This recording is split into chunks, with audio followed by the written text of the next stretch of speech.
Estamos de regreso a Un Punto y Contrapunto, y antes de irnos a la pausa, aquí nuestro querido Abraham Mendieta me acusó de deshonesto. Me acusó de deshonesto porque enmarqué el último bloque acusando a quien hoy defiende de una manera deshonesta intelectualmente la reinterpretación de la doctrina Estrada como un principio de política exterior, un principio que ayudó al autoritarismo del PRI a ser encubierto y a poder violar derechos humanos en este país durante 7 décadas. Te doy un derecho de réplica de un minuto. Es profundamente deshonesto defender que los derechos humanos pueden ir de la mano con el liderazgo de Bolsonaro, de Duque y con la mano arribita de Donald Trump manejándolo. Yo no creo que sea un problema de la doctrina Estrada. Yo creo que es con quién vamos a hacer política en la región, solo eso. Ok, muy bien. El 24 de diciembre, una tragedia marcó la celebración de la Nochebuena en México. Unos 10 minutos después de haber despegado, el helicóptero en el que viajaba la gobernadora de Puebla, Marta Erika Alonso, y su esposo, el exgobernador Rafael Moreno Valle, se desplomó y ambos murieron. Ahora Puebla tendrá que organizar un nuevo proceso electoral, cuando aún no se reponía del duro proceso de julio pasado, donde el candidato de Morena, Miguel Barbosa, no reconoció nunca el triunfo de la panista. Veamos el contexto. Luego de un complicado proceso electoral, el 14 de diciembre, Marta Erika Alonso Hidalgo rindió protesta como gobernadora de Puebla. 10 días después murió al derrumbarse el helicóptero en el que viajaba con su esposo, el exgobernador Rafael Moreno Valle, y 3 personas más. Tras las elecciones de julio pasado, el candidato gobernador por la alianza Juntos Haremos Historia, Luis Miguel Barbosa, no reconoció el triunfo de Alonso e impugnó el proceso. En octubre, el Tribunal Electoral de Puebla ratificó el triunfo de la panista, aunque se anuló la votación de 59 de los 7,486 paquetes electorales. Barbosa se inconformó nuevamente ante el Tribunal Electoral del Poder Judicial de la Federación, que admitió el proceso. El proyecto de sentencia del Tribunal Federal, publicado en Twitter, proponía anular la elección tras reconocer que se vulneró la cadena de custodia del material electoral y que hubo robo o quema de urnas en 51 casillas, entre otras irregularidades. Pero el 8 de diciembre, 4 de 7 magistrados ratificaron el triunfo de la panista. En medio de un fuerte operativo de seguridad, Alonso rindió protesta ante el Tribunal Superior de Justicia Local y no ante el Congreso Estatal, donde la coalición Juntos Haremos Historia ocupa 22 de los 41 asientos legislativos. Alonso sucedía así al también panista Antonio Gali Fayad, aliado político de Moreno Valle. Según la prensa local, la influencia y poder de Moreno Valle han dejado un enorme vacío político en la entidad. Durante su administración, el robo de combustible y los feminicidios aumentaron notoriamente. Al terminar su gestión, buscó sin éxito la candidatura presidencial por Acción Nacional y al fallecer era líder de la bancada panista en el Senado. En el gobierno de su esposo, Marta Erika Alonso, diseñadora gráfica con maestría en comunicación política, presidió el DIF estatal, cargo que dejó en septiembre de 2015 para convertirse en secretaria general del PAN en Puebla. Tras el accidente, hubo duras críticas al presidente Andrés Manuel López Obrador por no acudir a la ceremonia luctuosa. El mandatario señaló que evitaría hacer el juego los conservadores que habían creado un ambiente mezquino en torno a la tragedia. Su administración anunció la integración de un grupo especial para investigar el hecho. Se espera que esta semana el Congreso local nombre a un gobernador o gobernadora interina antes de fijar fecha para un nuevo proceso electoral donde Barbosa contendrá nuevamente por la gubernatura. Punto y contrapunto.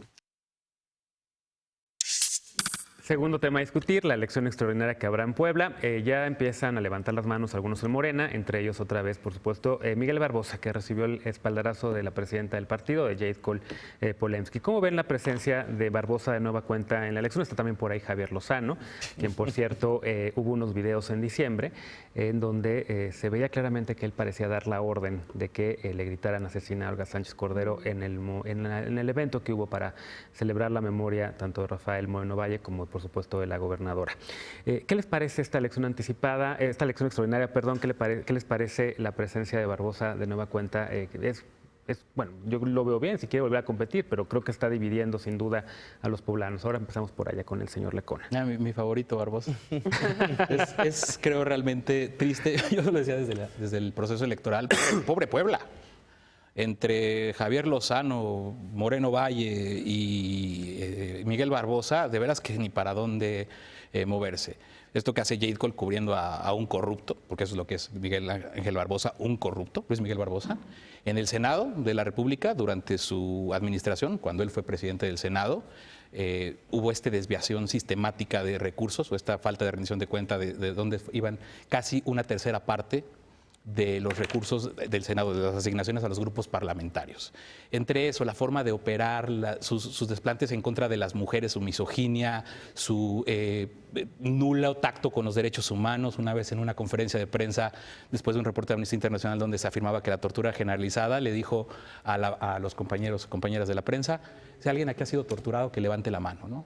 Dijo que eran alarmistas los informes. Ese es Miguel Barbosa, en mi concepción, de cuerpo completo. Ahora, lo que pasó en Puebla, por más que definitivamente es una tragedia, que no se puede sacar raja política de la tragedia, y que vimos lo peor de la clase política, yo no puedo ni siquiera destacar algo como suele suceder en las tragedias, que a veces sacan las cosas buenas o las cosas malas del país, de nosotros. En este caso sacó lo peor de la clase política, una mezquindad en casi todos los frentes de una u otra forma. Y el ambiente ciertamente estaba así de perturbado y así de enrarecido por una elección que fue duramente cuestionada, que como se vio en la cápsula, pues llegó hasta las últimas consecuencias en justicia electoral. Y pues es lamentable, la verdad, que Morena vuelva a optar por esta persona, con este antecedente, cuando la misma forma de hacerse la candidatura, de Miguel Barbosa, dejó a perfiles ciudadanos respetables que hablaban de una candidatura externa muy necesaria para Puebla, como era el caso de Enrique Cárdenas, y que pues, al final, después de muchas tradiciones y de muchas cosas, terminó siendo este sujeto. Ahora, Lisa, Tony Gali dijo también en esta demostración de la bajeza también de la gente de repente, que lo mejor que podría pasar a Puebla es elegir, y el mejor tributo a Rafael Moreno Valle y a Marta era que eligieran otro panista. Bueno, yo creo que lo interesante de este caso, yo lamento profundamente la tragedia, particularmente en fechas de Navidad. Yo sí pensé mucho en la familia de los Moreno Valle y los Alonso. Quisiera sí decir que lamento muchísimo esa tragedia.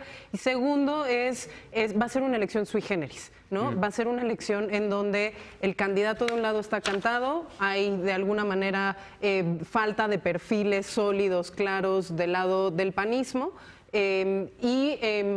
Escuchaba yo a Roy Campos hoy por la mañana decir, en situaciones normales, en las encuestas de intención de votos, la elección la hubiese ganado Morena por 3, 4 puntos, porque en intención de voto por partido se hubiese ganado esa elección así.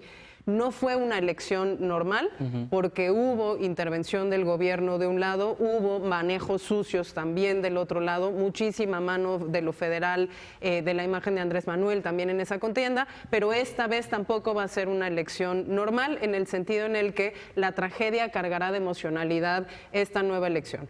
Habrá un interino, que en la terna de Morena para el interino está una persona cercana a Rafael Moreno Valle, ¿no? Está Héctor Interino, ahí está un hashtag en Twitter que está precisamente moviendo mucho quién será el gobernador interino, pero la campaña se cargará, desafortunadamente creo yo, no por el lado de las propuestas, porque por un lado pues ya está el candidato quemado, que será Barbosa, que dejó mucho de qué hablar precisamente para aquellas personas que de último minuto razonan su intención de voto, pues no necesariamente es el gobernador que quieres, ¿no? Se le ve unas ansias de concentrar y de lograr ese poder más allá de los intereses del Estado, y por el otro tendrás pues a un partido que hará campaña sobre la base de la tragedia de la muerte de los Moreno Valle, de Marta Erika, y no necesariamente por el lado de las ideas o cuál será el plan de gobierno para Puebla.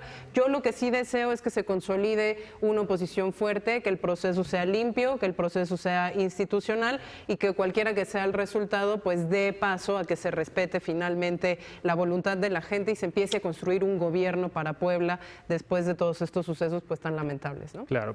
¿A quién más ves, Fer, caso como precandidatos o precandidaturas, digamos, viables, no nada más dentro de Morena, sino también, por supuesto, dentro del PAN, que es el partido que pues, te había ganado?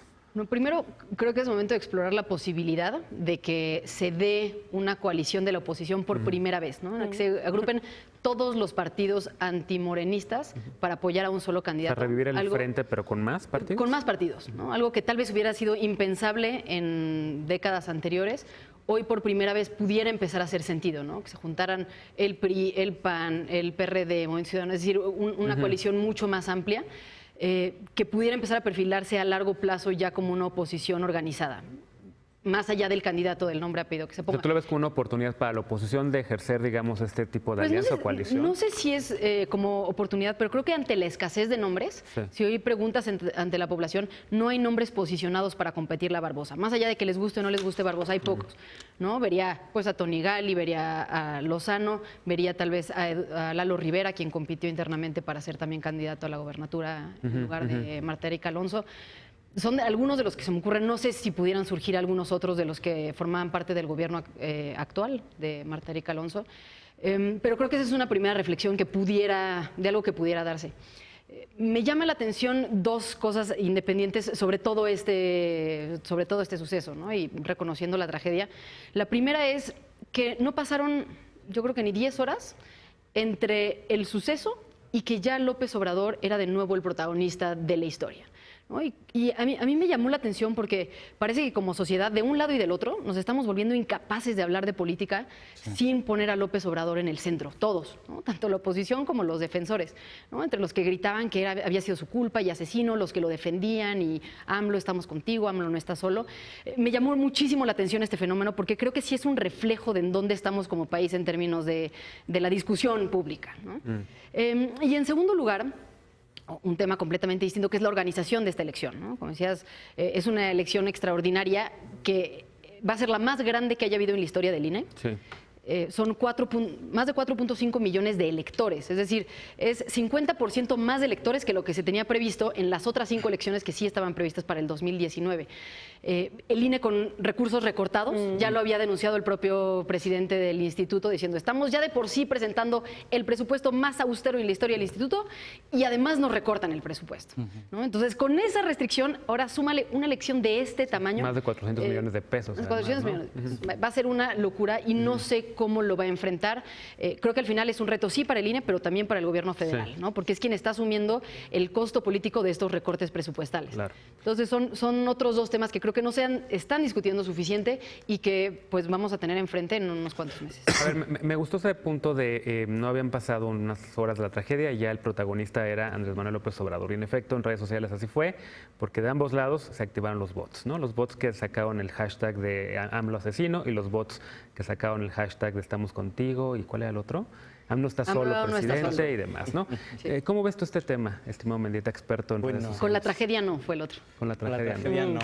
Bueno, yo creo que esa polarización sí se desarrolló muy rápido, pero me gustaría volver a la elección y es que para mí hay un elemento clave que es que el gobernador interino no sea un perfil marcadamente partidista para que por primera vez en décadas en Puebla el Estado no esté operando la elección.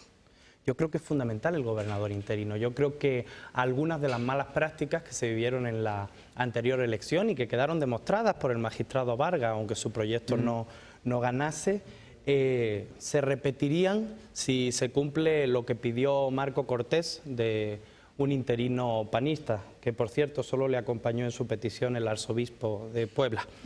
Y bueno, en ese sentido yo creo que habrá que hacer lo que marque la ley, que el Congreso tendrá que definir un gobernador interino que yo espero que sea lo más independiente posible. ¿Y qué opinas de Barbosa? Yo tengo diferencias con Barbosa, pero creo, como dijo la compañera, que ganó la elección en términos de normalidad. O sea, ¿tú crees que él ganó la elección? Yo creo que en términos de normalidad, sin la operación estatal y todas las trampas que evidencia el magistrado Vargas en su proyecto, sí gana la elección. Bueno, sin duda este va a ser... bueno, Lecona, estás viendo con una cara de ¿quieres escuchar más? ¿Quieres sangre? A ver. No. Nada más creo que se tienen que empezar a hacer cargo Morena de las malas decisiones que han tomado. O sea, de una tragedia, de una situación que no quisiéramos estar viviendo como país. Sí, sobre todo Puebla. Que Puebla debería estar pasando, pero es una oportunidad para que la Cuarta Transformación ya, por favor, muestre algo de distinto con sus impresentables, que se hagan responsables de las personas corruptas, polarizantes. Tienes a la que ahí maravillosa Claudia Rivera Vivanco dirigiendo el Ayuntamiento de Puebla, activista LGBT por los derechos humanos. ¿Eso qué? Tenemos compañeros, grandes compañeros que están en Puebla sacando adelante un proyecto distinto. ¿por qué no Sí, los pero el candidato presentan de del gobernador, ¿por qué no hacen gobernadores? Pues, ¿por qué no los ponen como candidatos? Vota la gente, a esta ¿no? Indudablemente. maravillosa compañera que defiende la diversidad sexual en Puebla, ¿por qué no la ponen de Es candidata? alcaldesa de Puebla. Bueno, pero ¿por qué no Es compite maravillosa. por la candidatura de la gubernadora? Porque está preocupada gobernando Puebla. Ya. Ah, el vocero de la Bueno, alcaldesa. vamos a hacer una pausa. Sin duda este tema, ¿cuándo ya está? ¿Va a ser en junio la elección ordinaria? Julio. Están Entre mayo y intentando junio. echar para adelante la definición del interino, Para porque que una se vez empate. tienen 30 días, pero para que después de eso pasen Se los 10 enfrenten. días para lanzar la convocatoria y pueden ser hasta 5 meses para el día de la elección. Bueno, va a haber tela de dónde cortar para este tema. Vamos a una pausa. Al regresar, ¿qué pasa con la medición de los homicidios en México? Regresamos.